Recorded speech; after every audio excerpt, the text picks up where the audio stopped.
with us also Senator Rand Paul.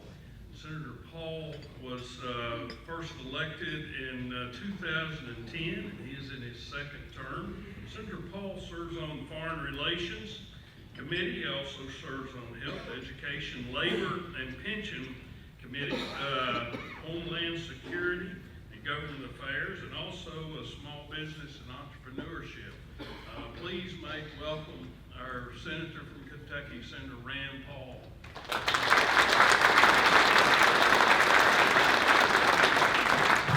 Thank you. Farm Bureau always gets me up early in the morning, gets my day going. I love that. I'm a morning person. Most of my career was spent as a surgeon, and getting up and getting the first case is always my favorite. I don't want to wait till 1 o'clock to get started. I want to get started at 7 in the morning, so I'm glad to be here.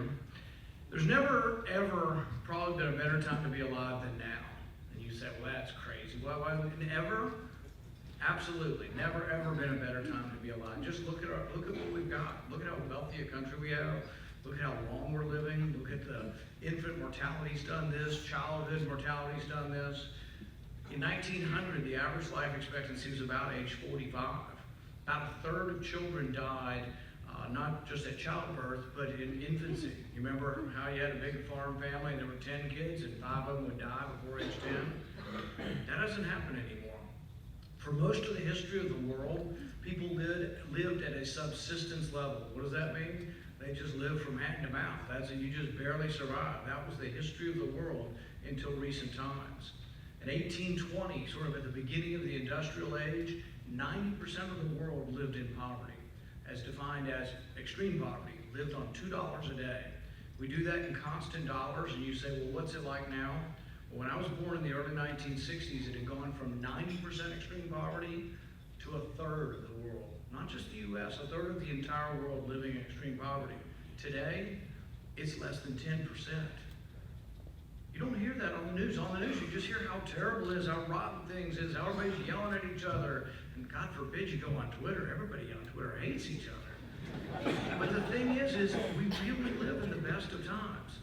And then you have to ask yourself, if you acknowledge that, if you acknowledge the great wealth of our country, the great success of our country, and the virtual diminishment of poverty, you have to ask yourself, how did we get there?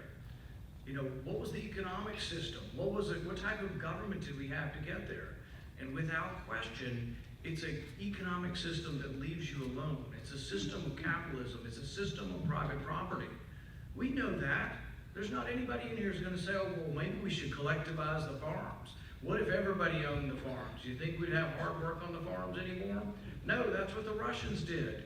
That's what they did in Ukraine, and millions of people starved. It's what they did in China, and millions of people starved. You say, well, why are you beating us up on this? Nobody's for that. There are candidates in our country running on socialism. If you look at their website, they say, well, it's democratic socialism.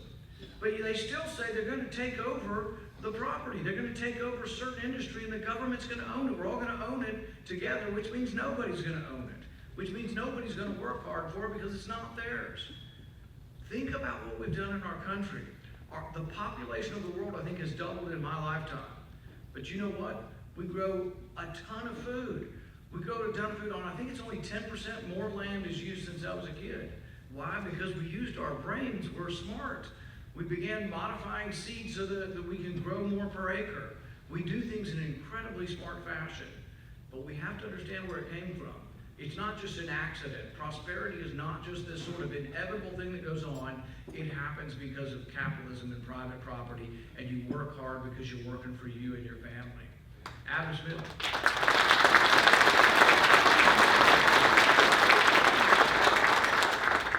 Adam Smith said it's not the benevolence of the butcher and the baker and the brewer. They're doing it for their self-interest.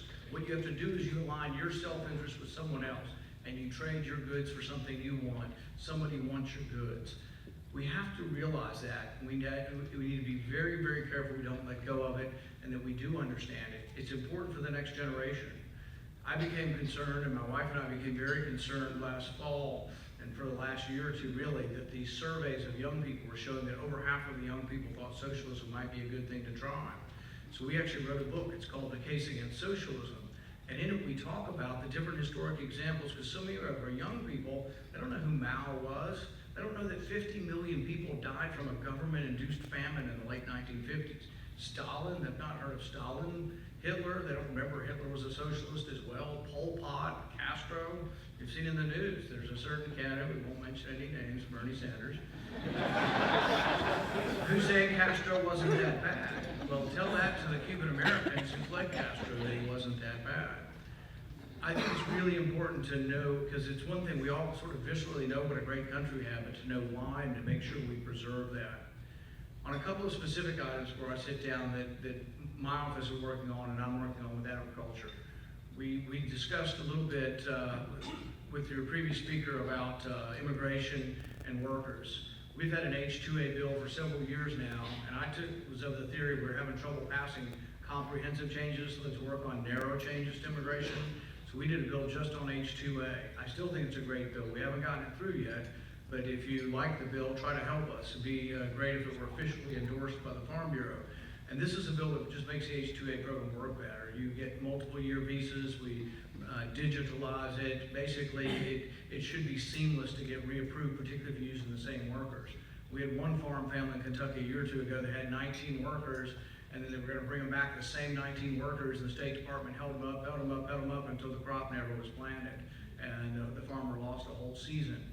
We need to make it easier. And so basically our H-2A bill just makes it more seamless, and it also allows for some multi-year visas for people who are using the program appropriately and behaving. I think we do have to have that. On a second item, as you know, I've been a big promoter of hemp from the very beginning. It's an early industry and there's still some rocky nature to go through, I think, here. One of the things we've seen though, and we're hearing from the farmers, and actually I thought this was a bad idea from the beginning, is testing the plants. I don't think we should test the plants at all. I think we should test the oil, the CBD oil. That's what's being ingested. The plant's not being ingested. So let's get the regulators off the farm completely. I think we can do it, and the reason why I would do it is, if you grow a THC plant with 0.3, which is what hemp's supposed to be, you can send it to one of these stills where they make the oil, and they can make it 20% THC. You can make it anything you want. So really what they should test is the final product that someone is actually consuming. Your plants vary some plants grow faster than others, some grow and are more exuberant than others. I think there's no reason to test the plants at all. This would take a legal change. The only other way you could do it, short of changing and getting away from testing the plant, would to have more of a standard of error. I think it's going from 0.3 to 0.39. You could also make it go 0.3 to 0.5 and down. It's going to end up coming out of the oil. They make it exactly what they want to make it, no matter what your plant is. So really, the plant is immaterial. I think it'd be good to get the government off the farm anytime we can and let them test it at the product that's actually being consumed. So those are two things we're working on: the H-2A, still trying to make it easier, and on hemp. But I think it's also important that we remember what made our country great. The president says, "Make America great again." I always say, remember what made America great in the first place. Thank you.